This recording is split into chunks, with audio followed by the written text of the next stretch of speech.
அவள் அருகில் சென்று ஆதரவாக தோளோடு அணைத்து, ஜோ, வீட்டில் அம்மா அப்பா உங்க நல்லதுக்கு தான் சொல்லுவாங்க, நல்லது தான் நினைப்பாங்க. அதற்கு ஏன் உடைஞ்சு போறீங்க? உங்க வாழ்க்கை ரொம்ப நல்லா இருக்கும், பயப்படாதீங்க என தேற்றினாள். தன் வாழ்க்கை குறித்து பயப்படுகிறாள் என நினைத்து பதில் சொல்வதைப் போல் பேசினாள் அலர்மேல் மங்கை.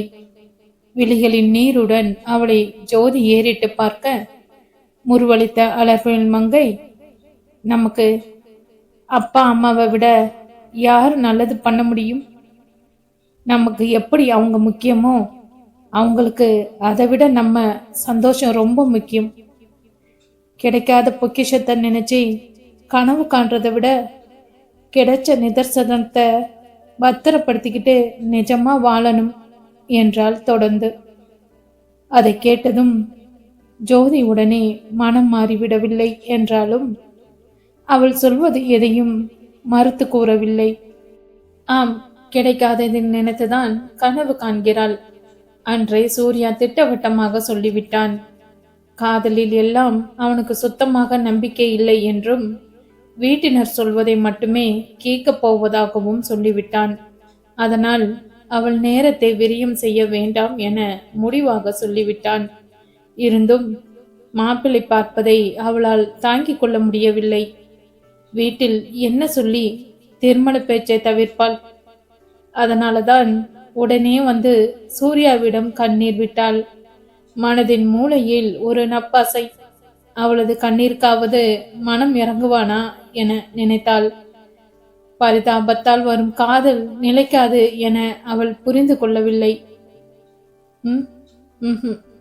விஷயத்தை கேட்டதும் அலர்மேல் மங்கை பதறிய அளவுக்கு கூட இவன் பதறவில்லையே என்ற உண்மையை கண்டறிந்தாள். அலர்மேல் மங்கை சொல்வது அனைத்தும் 100% உண்மை அல்லவா? கொஞ்சம் பழைய டைலாக் தான், ஆனால் இப்பவும் எப்பவும் பொருந்தும். நம்ம விரும்புறவங்க நமக்கு கிடைக்கிறத விட நம்மளை விரும்புறவங்க கிடைக்கிறது நமக்கு அதிர்ஷ்டம் என சன்னமாக புன்னகைத்தாள் அலர்மேல் மங்கை. இதெல்லாம் கடந்த 2 வாரங்களாக அங்கையர்கண்ணி அவளுக்கு சொல்லி அவளை தேற்றியது. அரசல் புரசலாக வீட்டில் நடக்கும் விஷயம் அவளுக்கும் தெரிந்திருந்தது. அவளிடம் உண்மையை மறைத்ததற்கு சற்று நேரம் சண்டையிட்டவள் பின்னர் தமக்கையை தேற்றும் விதத்தில் அவ்வாறு பேசினாள். அலர்மேல் மங்கையும் உடனே எல்லாம் மனதை தேற்றிக் கொள்ளவில்லை. இதன் வடு ஆண்டாண்டு காலமாக உள்ளுக்குள் மறைந்திருக்கும். அதற்கு மருந்தாக யாரேனும் வரலாம், வராமலும் போகலாம். அதை பற்றிய கவலை இல்லை இப்போதைக்கு. அவளுக்கு அவளது பெற்றோரின் அன்பும் பாசமும் முக்கியம். அவர்களது ஆரோக்கியமும் நிம்மதியும் அதைவிட முக்கியம். அதனால் சற்று மனதை திடப்படுத்தி கொண்டு நடமாட ஆரம்பித்தாள். அதே பாடத்தை ஜோதிக்கும் படித்தாள். அவள் சொன்னதை கேட்ட ஜோதி கண்களை துடைத்து கொண்டவாறே, தேங்க்ஸ் மங்கை என்றாள் புன்னகையுடன். ஆல் த பெஸ்ட் என ஜோதியிடம் சொன்னவள், சார், வீட்டில் விசேஷம், எனக்கு 2 நாள் லீவு வேணும் என்றாள் சூர்யாவை பார்த்து. என்னங்கடா இது? வந்தாங்க, பேசினாங்க, சம்பந்தப்பட்ட என்ன அம்போன்னு விட்டுட்டு இப்பொழுது கிளம்புறாங்க என சுறுசுறுவென்று வந்தது அவனுக்கு. ஆனால் அலர்மேல் மங்கையின் முன்னால் கோபத்தை கூட வெளிப்படுத்தும் துணிவு வரவில்லை. இனிமேல் அவன் கோபத்தை யாரிடமும் வெளிப்படுத்த முடியுமா என்ற சந்தேகமும் வந்தது. ஒரு முறை அப்படி வெளிப்படுத்தி திட்டி அனைத்தையும் கவிழ்த்து விட்டான். இதில் இன்னொரு முறையா? வேண்டவே வேண்டா சாமி. அவளுக்கு விடுப்பு கொடுக்க மறுக்கவும் முடியவில்லை. எப்படி மறுக்க முடியும்? இல்ல, என்ன சொல்லி மறுக்க முடியும்? ஆகவே அவளுக்கு வேண்டியதை தந்து அனுப்பி வைத்தான் சூர்யா. ஜோதியும் அவனிடம் விடைபெற்று கொண்டு அலர்மேல் மங்கையுடனே வெளியில் சென்றாள். செல்லும் அவர்களையே பார்த்திருந்த சூர்யாவுக்கு ஒன்று மட்டும் புத்தியில் உரைத்தது. அலர்மேல் மங்கை சற்று முன்னர் ஜோதியிடம் சொன்னது அனைத்தும் அவளுக்கே அவள் சொல்லிக் கொண்டது.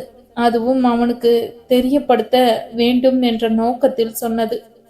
அலர்மேல் மங்கையிடம் இருந்து இப்படி ஒரு செயலை தான் அவன் எதிர்பார்த்ததும்.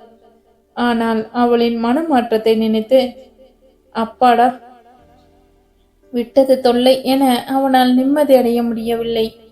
சற்று நேரம் அப்படியே யோசனையில் அமர்ந்திருந்தவனை என்னையும் கவனி என்று வேலை உசுப்பிவிட முயன்று வேலையில் ஆழ்ந்தான். வினோத்தும் அதற்கு அடுத்து வந்த 2 நாட்கள் வேலைக்கு வராமல் விடுப்பு எடுத்துக்கொள்ள என்ன நடக்கிறது? அலர்மேல் மங்கைக்கு ஏதாவது ஆகிவிட்டதா? இல்லை அவள் தந்தைக்கு மீண்டும் உடல்நிலை சரியில்லாமல் போய்விட்டதா என தவிக்க ஆரம்பித்தான் சூர்யா. அவனின் தவிப்புக்கான விடையும் அன்றே கிடைத்தது. கிடைத்த விடையும் அவனுக்கு பிடிக்காமல் போனது. அன்று மதியம் உணவு நேரத்தில் அவனுக்கு கீழே வேலை செய்யும் திவாகர் தன் உணவை எடுத்துக்கொண்டு சற்று ஒதுங்கி இருந்த மேசையில் போய் அமர்ந்தான். எப்பொழுதும் வினோத்துடன் சாப்பிடுவான். ஆனால் கடந்த 3 மாதங்களாக தனிமைப்பட்டதை போல் உணர்ந்தான். பின்ன வினோத்து தான் அலர்மேல் மங்கையுடன் அழுகிறானே. முகத்தில் எரிச்சல் மண்டி கிடக்க உணவை எடுத்து கொறித்தான். அப்பொழுது நான் இங்க உட்காரட்டுமா என்ற குரல் கேட்க ஏறிட்டு பார்க்காமலே யார் என்று திவாகருக்கு புரிந்தது. முகத்தில் புன்னகையை வரவழைத்து கொண்டு உட்காருங்க என்றான். அங்கு நின்றிருந்த ஜோதியை பார்த்து, இருவரும் ஒரே அலுவலகம் என்றாலும் வேறு வேறு குழுவில் பணியில் இருக்கின்றனர். அதனால் அடிக்கடி பேசும் வாய்ப்பெல்லாம் கிடைக்காது. அவ்வப்போது பார்க்கையில் ஒரு ஹலோ சொல்லி நகர்ந்து விடுவாள். அது போக ஜோதிக்கென்று மற்ற தோழிகள் அந்த அலுவலகத்தில் இருந்தனர். அதனால் அவள் அங்கு அவன் முன்னால் வந்து அமர்ந்ததை ஆச்சரியமாக பார்த்து கொண்டிருந்தான். நீங்க வினோத் வீட்டு விசேஷத்துக்கு போறீங்களா என ஜோதி அவனிடம் கேட்க, நிச்சயத்துக்கு தானே, ஆமா என்றார் திவாகர். மங்கை என்னையும் கூப்பிட்டு இருக்கா. உங்ககிட்ட அங்க எப்படி போறேன்னு டீட்டெயில்ஸ் கேட்டுக்க சொன்னான் என ஜோதி சொல்ல, ஓ அதுக்குள்ள நீங்க ஃப்ரெண்ட்ஸ் ஆகிட்டீங்களா என்ற திவாகரின் குரலில் காரம் தூக்கலாக இருந்ததோ. ஃப்ரெண்ட்ஸாக நிறைய நேரம் வேணுமா என்ன என சிரித்தாள் ஜோதி. ஏற்கனவே அவன் விரும்பும் பொண்ணுக்கு கிடைக்க வேண்டிய வேலையை தட்டி பறித்து கொண்டாள் என்ற கோபம் திவாகருக்குள் கனன்று கொண்டு இருந்தது. கூடுதலாக வேறொரு காரணமும் அதற்கு வலு சேர்த்தது. திவாகருக்கு அலுவலகத்தில் சற்று நெருக்கமானவர்கள் என்றால் அது வினோத்தும் முன்பு வேலையில் இருந்த மகேஷும் தான். என்னதான் அவனுக்கு கீழே பணி புரிகிறான் என்றாலும் வினோத் பாராபட்சம் பார்ப்பவன் அல்ல. மகேஷ் சொந்த காரணத்துக்காக வேறு ஊருக்கு வேலைக்கு சென்று விட அந்த இடத்துக்கு தான் அலர்மேல் மங்கை வந்தாள். அந்த வேலை அவனுக்கு பிடித்த அவன் ஒரு தலையாக காதலிக்கும் ஜோதிக்கு கிடைக்கும் என மிகவும் எதிர்பார்த்தான் திவாகர். ஆனால் அதில்தான் அலர்மேல் மங்கை மண்ணள்ளி போட்டு விட்டாளே. சரி, அதையும் கூட திறமை இருந்தால் வேலை கிடைத்தது என விட்டு, ஆனால் அலுவலகத்தில் அவனுக்கு என்று இருந்த ஒரே நண்பன் வினோத்தையும் அவள் பக்கம் இழுத்து கொண்டாளே. அவன் அவளின் மாமா பையன் என்ற விவரம் தெரிந்தும் அவனுக்கு கோபம் தீரவில்லை. இங்கே வேலைக்கு வந்ததிலிருந்து வினோத் எந்நேரமும் அவளுடன் நேரம் கழிக்க ஆரம்பித்து விட்டான். அதனால் அவனுடனான நட்பு பாதிக்கப்பட்டு விட்டது. அதையும் கூட மன்னித்து விட்டு விடலாம். ஆனால் இப்பொழுது வேறொரு அணியில் இருக்கும் ஜோதியும் அவள் பக்கம் சாய்ந்து விட்டாளா என கடுப்பானான் திவாகர். நீங்க அப்ளை பண்ண வேலையை தட்டி பறிச்ச அவங்க மேல கோவம் வரலையா என திவாகர் கடுகடுவன முகத்தை வைத்து கொண்டு கேட்க, அவனை ஆச்சரியமாக பார்த்து கொண்டே, நான் அப்ளை பண்ணது உங்களுக்கு எப்படி தெரியும் என கேட்டாள். நாமே உளறிட்டோமே என திருவென முழித்தான் திவாகர். பின்ன அவன் ஒரு தலையாக காதலித்து வந்த ஜோதியை பற்றி அனைத்து விஷயங்களையும் அவள் அறியாமல் சேகரித்து வைத்திருந்தானே. பிறகு ஓ வினோத் சொன்னாரா என ஜோதியை பதில் கண்டுபிடித்து கேட்க, அப்பாடா என பெருமூச்சுடன் ஆமாம் என்பதை போல் எல்லா பக்கமும் தலையை அவன் உருட்டினான். ஆரம்பத்துல லைட்டா கோபம் வந்தது. ஆனா யோசிச்சு பார்த்தா அதில் அவ தப்பு எதுவும் இல்லையே என அவனுக்கு பதிலளித்தவள், ஆனா உங்களுக்கு ஏன் மங்கை மேலே இவ்வளவு கோபம் என திவாகரிடம் நேரடியாக கேட்க மீண்டும் திருவென்று விழித்தான். ஏதோ ஒரு காரணத்தை சொல்ல வேண்டுமே என்ற வினோத்தை தன்னிடம் இருந்து பிரித்து விட்டாள் என்றான். அதை கேட்டவள் சில்லறையை சிதறவிட்டதைப் போல் கலகலவென்று சிரித்துவிட்டு, மங்கை அவரோட அத்தை பொண்ணு, பேசாமல் எப்படி இருப்பா? அவ ரொம்ப நல்ல டைப் என்றாள். அவங்க வீட்டுக்கு கூப்பிட்ட உடனே சப்போட்டா என கிண்டலாக கேட்க, மங்கையோட பழகி பார்த்தாதான் புரியும் என்றாள் ஜோதி. அந்த பேச்சை வளர்க்க விரும்பாமல் திவாகர் அவள் கேட்க வந்த விஷயத்தை பற்றி பேச ஆரம்பிக்க பேச்சின் திசை அதை நோக்கி திரும்பியது. அவர்கள் பேசுவதை கேட்டுக்கொண்டிருந்த சூர்யாவின் நெஞ்சம் மட்டும் நிச்சயத்துக்கு தானே என்ற கேள்வியில் சிக்கி சின்னாம் பின்னமாகி போனது. அறையில் அடைந்து கொண்டு அலர்மேல் மங்கையை பற்றியே சிந்தித்து கொண்டிருக்க விரும்பாமல் கேன்டீனில் வந்து அமர்ந்தான் சூர்யா.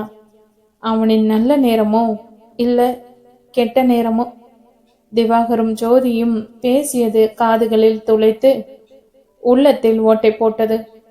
மற்றவர்கள் பேசுவதை ஒட்டு கேட்கும் ரகமல்ல அவன்.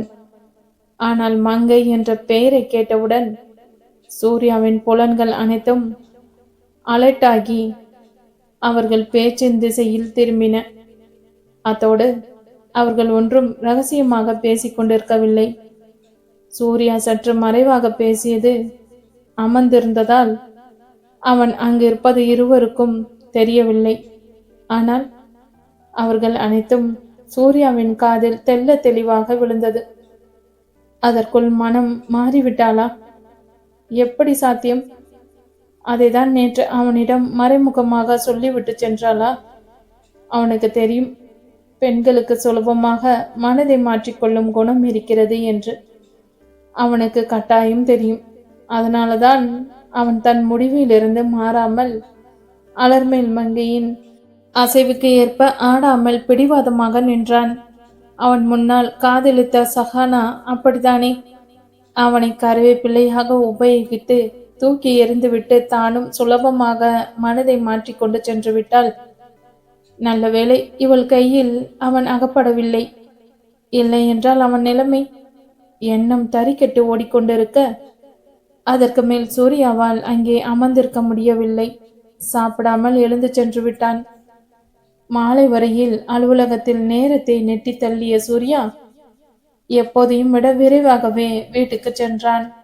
அலர்மேல் மங்கையை பற்றி அரவிந்துக்கும் தெரியாமல் இருக்காதே என குட்டி போட்ட பூனையை போல் அவனையே சுற்றி கொண்டிருந்தான் சூர்யா. அவனும் கர்மமே கண்ணாயிரமாக சமையலறையில் புகுந்து எதையோ உருட்டி கொண்டு இருந்தான். அன்று கோவிலில் அலர்மேல் மங்கையுடன் பார்த்ததால் அவனிடம் கோபத்தை காட்டிய அன்னைக்கு தவணை முறையில் சமாதானம் கொடியை பறக்க விட்டு கொண்டிருந்தான் அரவிந்த்.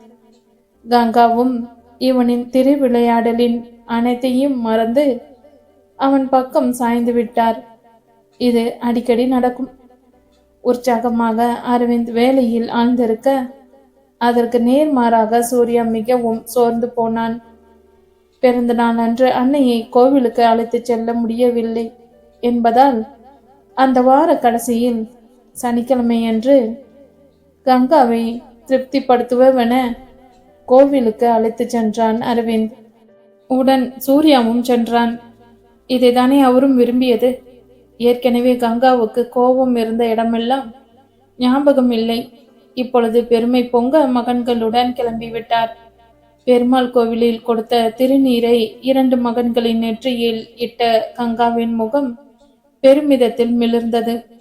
அவர்கள் கோவிலை சுற்றி வர ஆரம்பிக்கையில் கங்காவுக்கு தெரிந்த பெண்மணி ஒருவர் அவரை பார்த்ததும் பேச நின்று விட்டார்.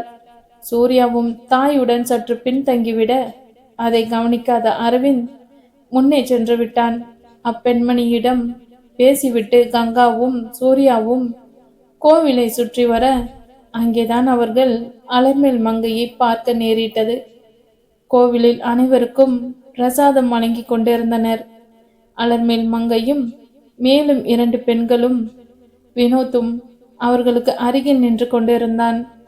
அலர்மேல் மங்கையை அங்கே பார்த்த நேரிடும் என சற்றும் நினைக்கவில்லை சூர்யா. உடனே சென்று பேசிவிடும் தாகம் அவனுள் எழுந்தது. அன்னையை நினைத்ததும் தாகம் மாயமாகி போனது. மெதுவாக அன்னையை ஓர கண்ணால் அளந்தான் சூர்யா. அவரும் அலர்மேல் மங்கையை தான் முறைத்து கொண்டிருந்தார். அவளோ இவர்களை கவனிக்காமல் மலர்ந்த முகத்துடன் கர்மமே கண்ணாயிரமாக பிரசாதத்தை எடுத்து தொன்னையில் வைத்து கொண்டிருந்தாள். அவள் வேலை செய்வதற்கு ஏற்ப அவள் அணிந்திருந்த ஜமிக்கி கம்மல் 2ம் காற்றில் நடனமாட சூர்யாவின் மனதில் அதில் சிக்கிக் கொண்டு வெளிவர மறுத்தது. அத்தோடு வினோத்திடம் சென்று பேசுவதா வேண்டாமா என்றும் சூர்யாவுக்கு தயக்கமாக இருந்தது. ஏனெனில் அவன் சூர்யாவை பார்த்தாலும் முன் வந்து பேச சற்றும் முன்வரவில்லை. இவனாக பேச சென்றால் அவன் அன்னியின் எதிரில் ஏடாகுடமாக பேசி விடுவானோ என்றும் பயமாக இருந்தது. என்னதான் அலர்மேல் மங்கையின் மேல் கங்காவுக்கு கோபம் இருந்தாலும் அவன் செய்த செயலை அவன் அன்னை கண்டிப்பாக விரும்ப மாட்டார். அதனால் அதை அவருக்கு தெரியப்படுத்த அவன் விரும்பவில்லை. சூர்யாவின் அன்னைக்கு வினோத் எல்லாம் கண்களில் படவில்லை. அலர்மேல் மங்கையை மட்டுமே பார்த்து கொண்டு இருந்தார். அப்போது ராதிகா ஒரு தொன்னையை எடுத்துக்கொண்டு கங்காவை நோக்கி வர அவள் என்ன செய்ய போகிறாள் என உணர்ந்த கங்கா அதை பார்த்ததும் பார்க்காததை போல் விடுவிடுவென்று நடக்க ஆரம்பித்து விட்டார். சூர்யா சற்று தயங்கி பிரசாதத்தை வாங்க எத்தனிக்க, இன்னைக்கு நம்ம விரதம் மறந்துட்டு பல்ல பச்சை தண்ணி படக்கூடாது என சிரித்த முகமாகவே ராதிகாவின் காதில் விழுமாறு சொல்லிவிட்டு நகர்ந்தார். சூர்யாவுக்கு அன்னையின் சொற்களை அதற்கு மேல் மீற முடியவில்லை. அத்தோடு இந்த பொண்ணை அன்று அவன் அலுவலகத்தில் வைத்து பார்த்தானே, அன்று அலர்மேல் மங்கையை கண்ணா பின்னாவென்று திட்டிவிட்டு சென்றாளே, இப்பொழுது பார்த்தால் நகமும் சதையும் போலல்லவா இருக்கிறார்கள். தோழிகளுக்குள் சண்டையா? அவன்தான் அன்று தேவையில்லாமல் நடுவில் மூக்கை நுழைத்து உடைப்பட்டு கொண்டானா?